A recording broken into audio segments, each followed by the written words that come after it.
Sanibonani guys, igama ngiNqobele niphathela amazwibela e-homecoming ngomhla ka-20 August. Yay guys, kushubile. Ufikile kuhlalo waseklinikhi kubo kazethu ezomlethela nje iy'ndaba. Njengoba nje phela ake wafaka isicelo sokuthi kwenziwe uphenyo ngomkhize. Hhayi-ke uthe mefika khona umndeni wamamukela ngezandla ezimhlophe ney'vulekile. Hhayi impela bathuka ukuthi isincwasimende enhle kangake ngaze ifike impela le koHlongwane ngoba kutheni. Uthe masesethe nqaphu iy'ndaba nomndeni wakhe wase wacela ukuthi akhulume nje noZethu yena yedwa. UZethu beselokhu engawuvalile umlomo ngokuthi angaze sukele emzini wakhe eze koHlongwane impela ngey'nyawo. Hhayi bo, akakulindelanga nhlobo lokho. Washo-ke uhlalo ukuthi hhayi cha, angikwenzi kona ukuthi ngihambe nje ngivakashe emzini yabantu, kodwa lokho bekungiphoqa. Ngithi nkosazana ngizokwazisa ukuthi lezi iy'nsolo obukade uy'jokoja laphaya kumkhize zizona, ngoba nathi silenzile olwethu uphenya oluseceleni sathola ukuthi okade ukulethe etafuleni nalokho esikutholile kuyahambisana. Engizama ukusho-ke la nkosazana ukuthi i-suspension yakho siyayicima, usungakwazi ukuthi usebenze njengodokotela. Ha! UZethu guys, umane wathi angizwanga umoya, wathi ungizwe kahle mntanami. Ngithi i-suspension yakho isiyayicima manje. Akupheli lapho mntanami. Sibonile-ke futhi njengebhodi ukuthi yazi sikwenza into embi, ngakho-ke sikuvulele isikhala sokuyosebenza laphaya okuhambeni clinic.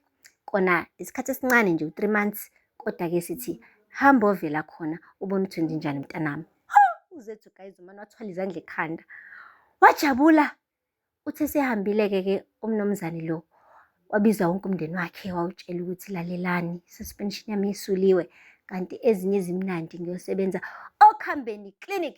Guys, le clinic la khona uMetron. Ya, kona ugqemeka ingozi uMetron.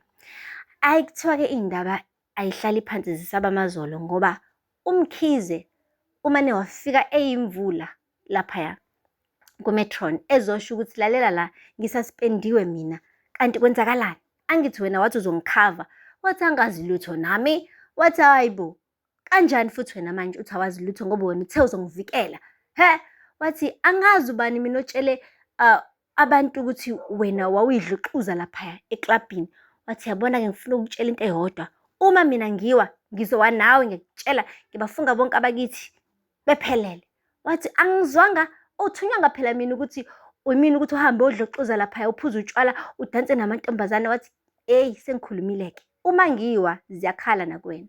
Hayi bo guys, as if that is not enough for uMetron. Uthe nje sathiya emsebenzini usaqhubeka nokuba uqhozasi eqhopholoza ama-patient, kwabe kufika umnumzane lo kade evakashele uZethu ekuseni ephethe uZethu guys. UZethu bekade kugqoke enye ingubo-ke namhlanje. Yeyi ugyal ubehloniphekile kodwa futhi emuhle ngendlela emangalisayo. Uthe mengena eklinikhi washo ukuthi hey Metron, ngifuna wena impela ngizokulethela udokotela phela ozobambela isikhala sikamkhize la. Wathi mithi inhla ibuka uZethu, wathi ngiyathemba kusakhona umfanyana osazokulandela ngemumva. Ngithi ozoba uyena ozoba esikhaleni sikamkhize. Wathi khuluma ngamuphi umfana manje, mina umuntu engimlethile la nangu uZethu Hlongwane, uyena ozobambela isikhala sikamkhize. Wathi uZethu, wathi yebo. Wathi-ke lalela, bengicela nje ukuthi nizwane-ke. Washo uZethu ukuthi hhayi ngiyazi ukuthi kona siqale ngonyawo olubi, kodwa bengicela bandla nesi ukuthi siqale kahle-ke manje izinto kabusha. Wathi usuzwile-ke ingane ithini. Guys, uZethu ismile bekade zivakashela laphaya endlebeni. She was smiling from ear to ear ugirl. Akakaze ajabule kanje empilweni yakhe. Ngapha-ke guys, uSifiso, hayi bo Sifiso, uvuka ekuseni ngovivi wabuka uma wengane yakhe nengane yakhe bedlalisana. Uthe uma nkwanyana methi inhla embona ukuthi ayi uSifiso umuncu, wamane wathi awuvuke naliphi iphupho namhlanje. Wathi kodwa ngiyiqakelani ngokukubuza ngoba wena uhlezi ungangitshela amaphupho akho. Wathi kuhle nkosikazi, kumele impela wazi ukuthi mina ngikutshela amaphupho ami, futhi nje akusale kuba nje, akumelanga wazi konke ngami. Hayi bo Sifiso, kanjani manje ngoba unkosikazi wakho lo okumele manje umfihlele izinto namaphupho? Anyway, yilokho akushilo-ke guys uSifiso lokho. Waqhubeka umankonyana wadlalisa ingane, wabheka phansi engathi akezwa lutho. Hayi bo, kanti uzothi sebuya emsebenzini edrayive imoto yamaphoyisa, uSifiso kukhona noZethu ubuya laphaya ekuhambeni clinic. uhamba kamnandi ugirl, uhambe bingelela wonke umuntu emgaqweni. Kuyabonakala ukuthi umsebenzi omusha usayigugu kuyena. Utheme ethi nhla ebona iveni yamaphoyisa. Hhayi impela, utheme ethi qala ebona iveni uZethu wamane wasmayila kakhulu, wayilinda. Wehla uSifiso evenini. Wathi, eyi, kodwa Sifiso, uyazi i-suspension yami iqinyiwe, kanti futhi ngiphume emsebenzini okuhambeni iklinikhi.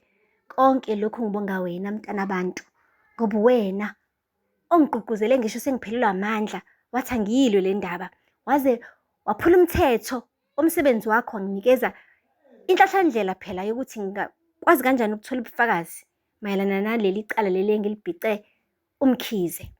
Yazi ngiyabonga, kahle kahle awusindisanga nje umsebenzi wami kuphela, usindise nempilo yami. uSifiso guys uyakhuluma nje uZethu yena ujamile, amehlo akhe nje ayambuka uZethu kodwa ingqondo ile kude. Uthe suka lapho wayesondeza ingane yabantu uSifiso, wayiqabula.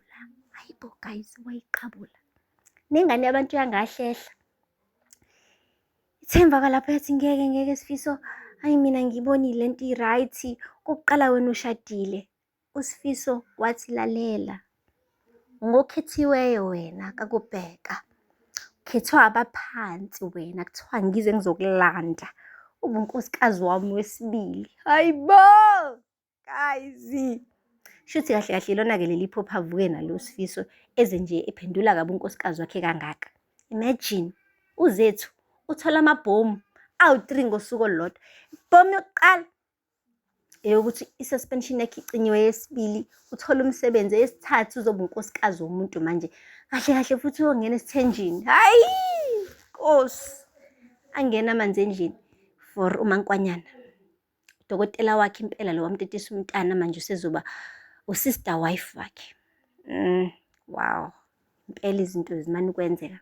Angazi-ke guys uzoyivuma le ndaba, kodwa-ke akekho unkosikazi ofuna ukushera umyeni wakhe.